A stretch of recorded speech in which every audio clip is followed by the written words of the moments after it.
Well, everyone, I've got a lot to accomplish today. Ugh! There's an old curiosity shop. Every once in a while I go by there for the fond recollections that lie there in that old curiosity shop. Well, good morning, everyone, and welcome to the dining room of the 1925 bungalow. I'm Scott. What's on board for today? Well, I'm going to tell you in just a second.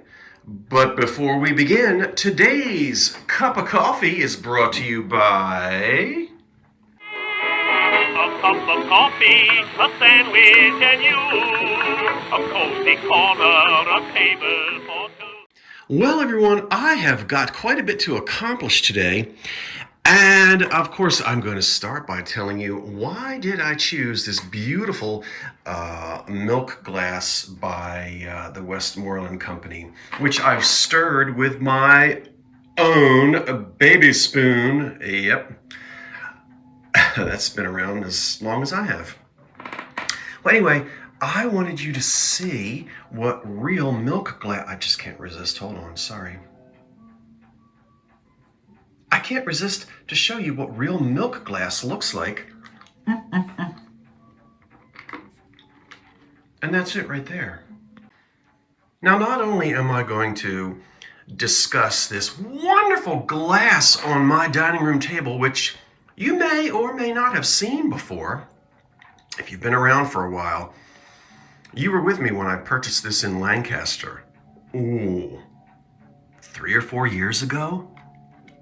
But anyway, we're going to talk about the difference between milk glass and clam broth, which is probably evident. I'll identify this glass, tell you a little bit about the history of the company and the maker. Then we're going to tackle that china closet in the corner. We're going to take this big old Victorian mirror down. Oops, right there. Clean the one that you saw a peek of yesterday. And trade them out. I suppose there might be one or two other little surprises today as well. Maybe it's time to decorate the top of the china closet. All of that today on the Old Curiosity Shop. Well, if you guessed the Beaumont Glass Company, you're right. I have to tell you, well, you may remember, I was in Lancaster.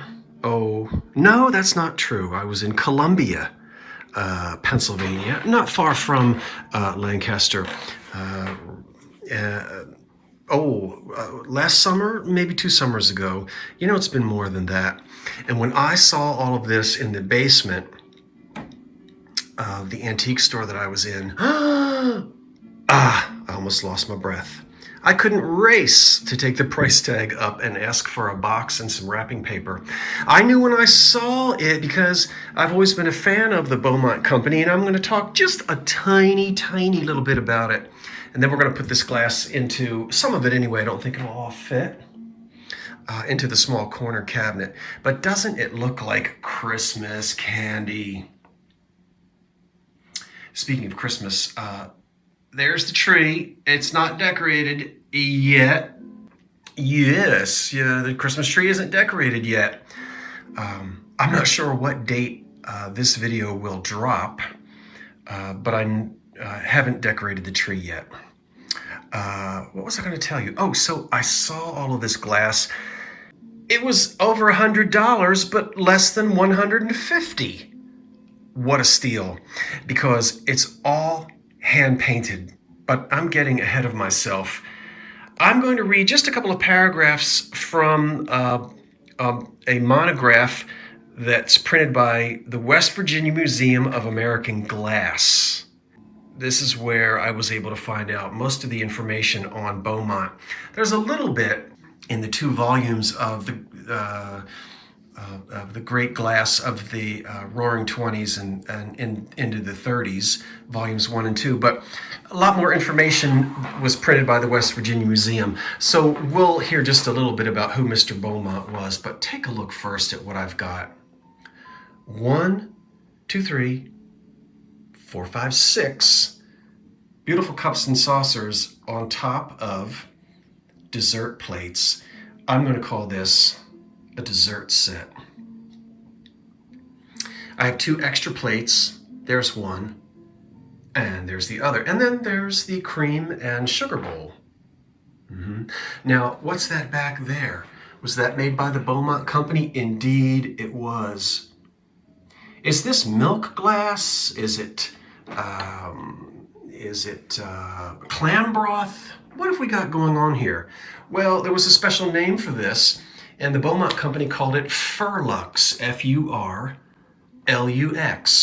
And it's a slightly more saturated than what would be considered clam broth, but not as dark, of course, as milk glass, which is usually opaque. And this glass here lets a little bit of light through, as you can see. Maybe you can see, semi-opaque. But it's all hand-painted in the decorating room, one piece at a time. This set is in great condition without any chips or cracks, and it's pretty hefty glass. It really is in a geometric Art Deco style, and some people may see plaid, some just may see the geometric Art Deco, others may see Christmas candy. I haven't decorated with this at all. In fact, I don't even use it. I should. Well, let's hear a little bit more about Mr. Beaumont. In 1882, a young Englishman named Percy J. Beaumont arrived in America. He was traveling with his older sister, Clara Elizabeth Beaumont, who was coming to the United States to be married to Harry Northwood. Harry was the son of the famed English glass decorator John Northwood, and later became famous in the glass world in his own right, founding the Northwood Glass Company. At the time that Percy Beaumont arrived in America, Harry was employed as a designer for the Hobbs Brooknier Glass Company. Harry encouraged Percy to learn the glassmaking and the decorating trade, and Percy was soon working under Harry's supervision. When Hobbs joined the U.S. glass conglomerate in 1891, Percy Beaumont was receiving $166.66 a month as a chemist and metal worker, according to payroll records. Beaumont must have been considered a valuable employee, as this was an amount that was higher than was received by the factory manager. He also served for a time as foreman and manager for the Northwood factory. Now, if you'd like to know more, and I am reading from the monograph number 123, The Beaumont Company Glassware of the 20s and 30s, published in a series by the West Virginia Museum of American Glass. And this was written by Helen Jones. Helen, we give you credit and we thank you. These pieces back here are also made by the Beaumont Glass Company.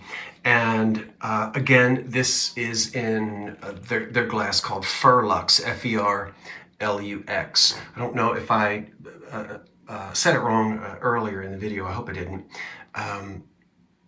The pieces that you see here are actually also made by the Beaumont Glass Company, and that's a chintz pattern, candlesticks and a large urn. It wasn't really meant to be a candy jar, but it certainly could be. And I believe those were usually sold in pairs of 2. It's pretty delicate, the little flowers that are painted on there. And the Ferlux, it does allow sunlight to pass through it, so translucent, semi-opaque, I guess we could say. But as I said, very similar to clam broth. Also quite a bit like moonstone, or there was a color called Luna that Northwood put out.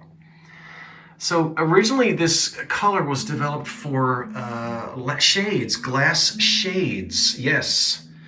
As early as 1916, the company was making shades.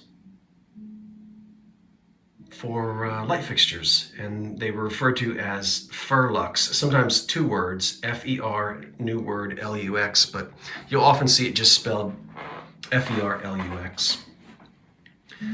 It was popular in light shades because it diffused the light and cut down on the harshness of the incandescent light bulbs.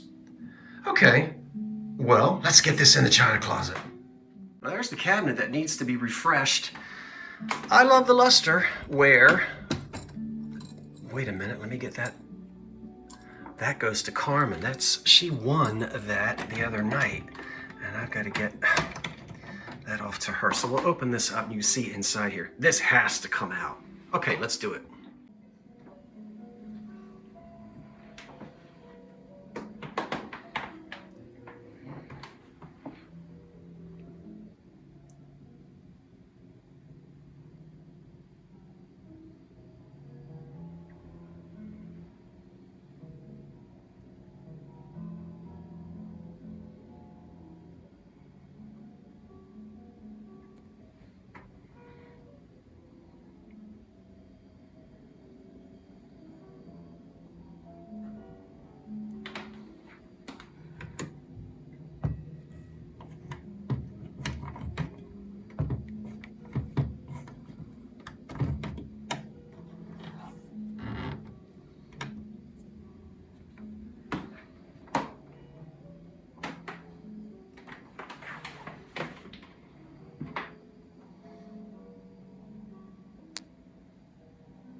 Well, folks, thanks for spending time with me this afternoon. I love the fact that you love beautiful old American glass as much as I do.